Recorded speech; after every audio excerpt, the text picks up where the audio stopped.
샬롬. 오늘도 주 안에서 평안이 넘치시기를 축복합니다. 하나님 말씀 안에서 하나님의 뜻대로 순종하며 기쁨이 되기를 바랍니다. 오늘 함께한 말씀은 마태복음 4장 12절에서 25절 말씀입니다. 성경을 펴셔서 함께 은혜를 나눌 수 있기를 바랍니다. 여러분, 그런 말을 들어보셨을 것입니다. 영원한 것을 얻기 위하여 영원하지 않은 것을 버리는 자는 결코 어리석은 자가 아니다. 짐 엘리엇 선교사의 명언입니다. 그는 28살 나이에 친구 4명과 함께 저 남미 에콰도르의 아우카족을 선교하기 위하여 갔다가 복음 한 번 제시하지 못하고 무참하게 창에 찔려서 죽습니다. 그 후 1년 만에 그의 아내 짐 엘리자벳이 들어가서 거기서 그들에게 복음을 전하게 되고, 그리고 아우카족이 복음화됩니다. 놀라운 열매죠. 저는 2009년도에 우리 한국교회 마지막 순교자라고 일컬어지는 고 배형규 목사님의 장례식에 참여한 일이 있습니다. 청년들과 더불어서 저 아프간에 선교 갔다가 순교하신 분이십니다. 그분의 책상에는 그런 글귀가 항상 있었다 그래요. 진정한 헌신은 마지막 것을 드리는 것이다. 귀한 말입니다. 그처럼 그가 품고 있던 말대로 그는 마지막 것 목숨을 바쳐서 아프간 칸다하르의 복음의 씨앗이 됐죠. 하나님은 부르십니다. 그때그때마다 하나님의 필요에 의해서 하나님은 불러서 복음의 역사에 하나님의 나라 건설을 위하여 사용하시는데, 하나님의 부르심에는 일반적인 부르심도 있고요, 특별한 부르심도 있습니다. 특별한 부르심이라고 하는 것은 오늘날 교역자로, 선교사로, 말씀을 전하는 자로 불러내시는 것을 의미하죠. 일평생 사명의 멍에를 지고 복음을 위해서 사는 사람이죠. 그런가 하면 일반적인 부르심이 있습니다. 일반적인 부르심이라고 하는 것은 예수 믿는 모든 사람들을 일컫는 말입니다. 우리는 부름받은 사람들입니다. 그래서 이 세상을 소명자로 살죠. 사명의식을 가지고 삽니다.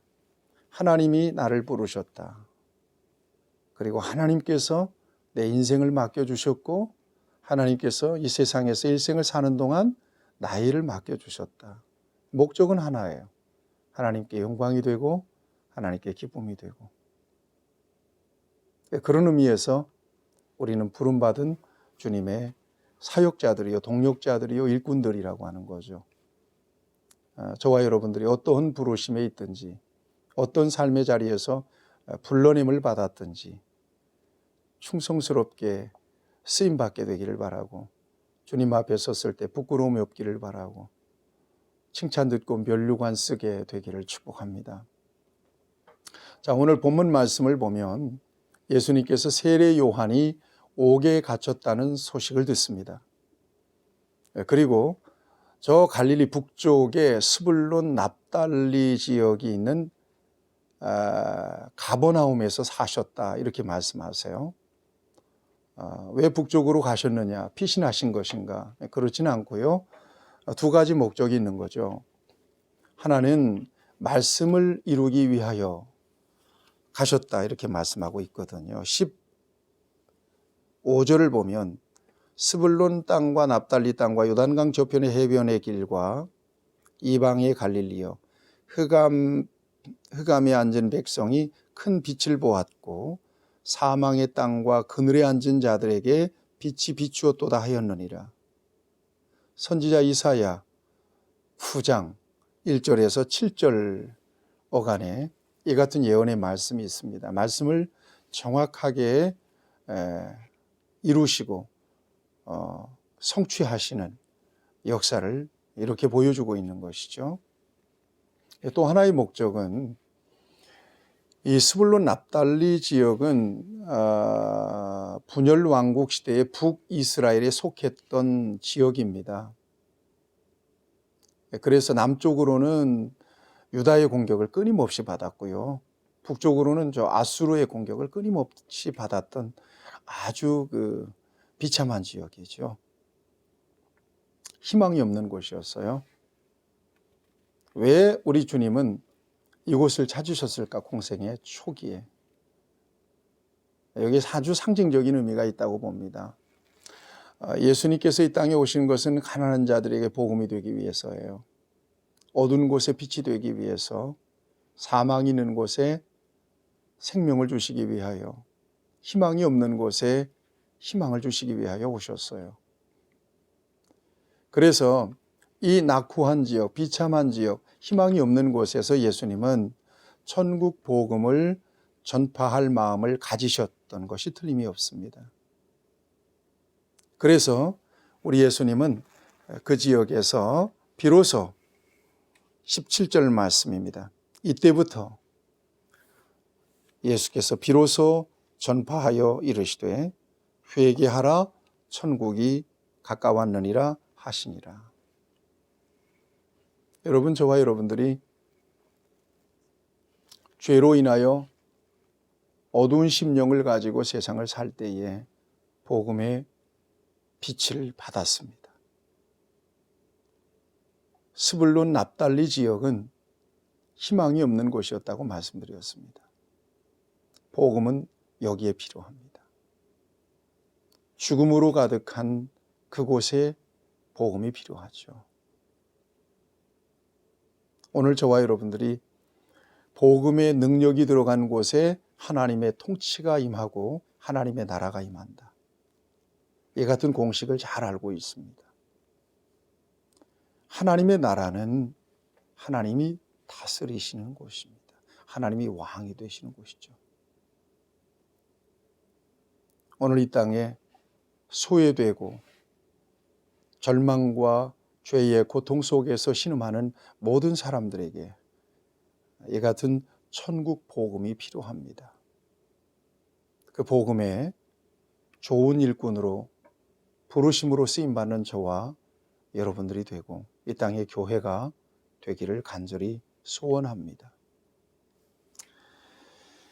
그리고 갈릴리 해변에 다니시면서 예수님께서 제자들을 부르십니다.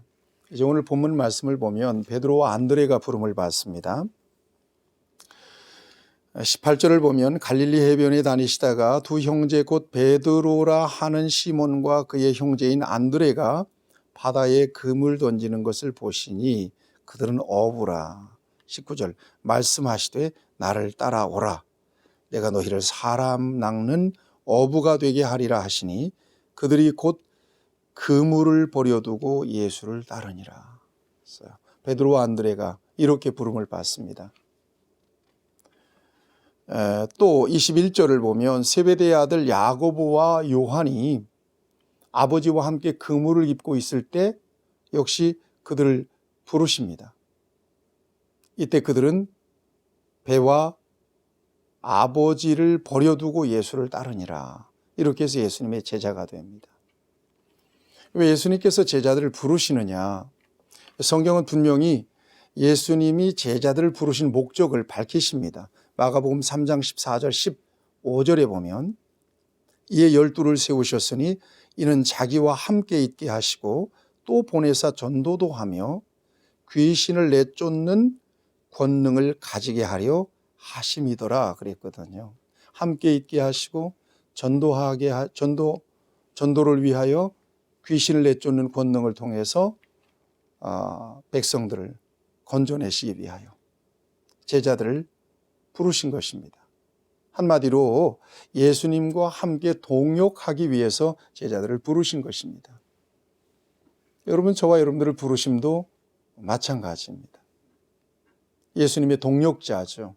저도 동역자고 여러분들도 동역자예요. 예수님의 동역자 의식을 가지고 저와 여러분들이 일생을 사실 수 있어야 될 것입니다.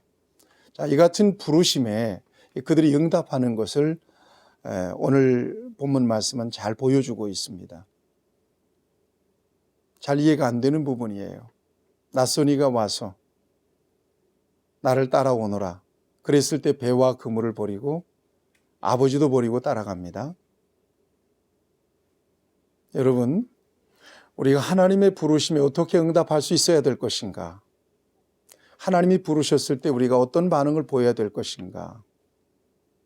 이 같은 이 부르심을 통하여 큰 교훈을 얻게 됩니다. 우선 생각할 수 있는 것은 하나님이 부르실 때 즉각적으로 응답하라는 것입니다. 미적거리지 않았어요.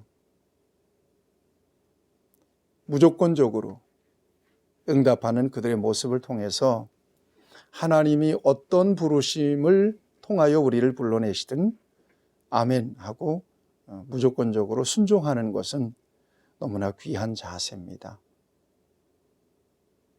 또 하나는 배와 그물을 버렸다, 아버지를 버렸다. 잘 이해가 안 되죠. 그렇지만 이들은 버리고 주님을 따릅니다. 함께 병행하지 않았어요. 버렸다는 것이죠. 가치의 우선순위, 삶의 우선순위를 주님께 두고 주님과 함께했던 동역자들이었음을 오늘 이 말씀 우리에게 보여주고 있습니다. 우리는 이것저것 다 가지고 주님을 따르려고 하죠. 이것저것 자기 기득권 다 챙기고 주님을 따르려고 하는 의지가 강합니다. 그러나 내려놓아야 될 것은 내려놓아야 합니다.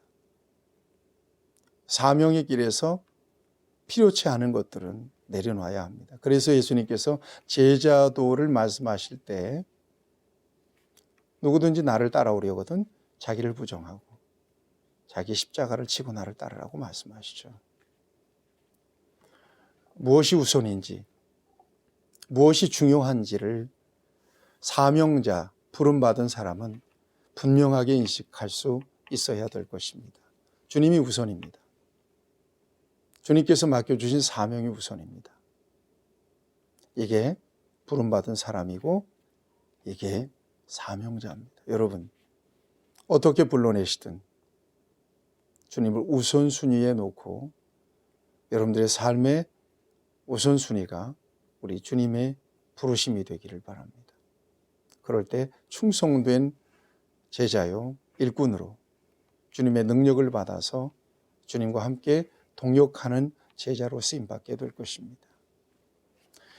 그 다음에 한 가지 은혜는 주님께서 이처럼 아주 평범한 사람들을 불러내셨다는 거예요. 어떻습니까? 여러분은 어떻습니까? 저는 목사로 있습니다만 과분한 은혜 속에 있다고 저는 믿습니다. 과분한 부르심이 저에게 있다고 저는 생각합니다. 여러 가지가 그렇습니다. 세상에는 저보다 훨씬 더 엄청나게 능력 있고 탁월한 사람들이 많아요. 하필이면 저를 불러내셨어요. 은총입니다. 이 평범한 부르심, 여기에는 하나님의 놀라운 은혜가 있습니다. 하나님 왜 나 같은 것을 불러내셨을까?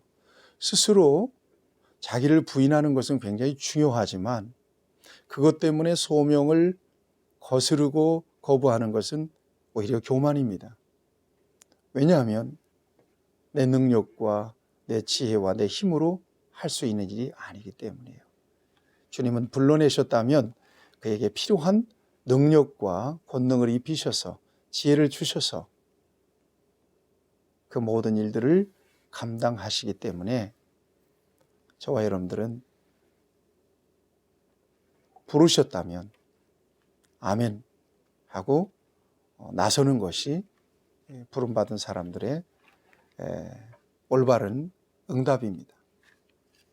사랑하는 여러분, 오늘 저와 여러분들을 불러내셨고 하나님은 그 부르심에 합당하게 저와 여러분들을 쓰시기를 원하십니다. 소명의식을 가지고 오늘도 살아갈 수 있게 되기를 바랍니다. 23절을 보면 예수님의 삼중사역에 대한 말씀을 주고 계십니다. 회당에서 가르치시고 천국복음을 전파하시며 백성 중에 모든 병과 모든 약한 것을 고치시니 이 예수님의 삼중 사역입니다. 이 사역을 교회가 고스란히 받았죠. 그래서 선교와 봉사와 교육을 통해서 예수님의 이 삼중 사역을 여전히 감당하는 그런 공동체가 된 것입니다. 또 이렇게 사역을 감당하는 교회가 균형 있는 교회요, 건강한 교회라고 보는 거죠. 여러분, 오늘도 하나님께서 나 같은 연약하고 부족한 자를 부르셔서 거룩한 사역에 참여하게 하셨다. 하나님의 일을 맡겨주셨다.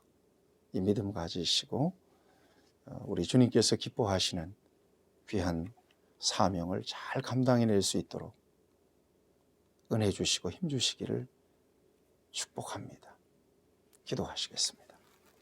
좋으신 아버지 하나님, 오늘도 우리를 불러내셨으니 부르심이 합당하게 쓰임받도록 기름 부어주시고 능력을 더하여 주옵소서.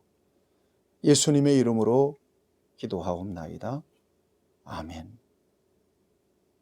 여러분 모두에게 은혜가 넘치시기를 축복합니다.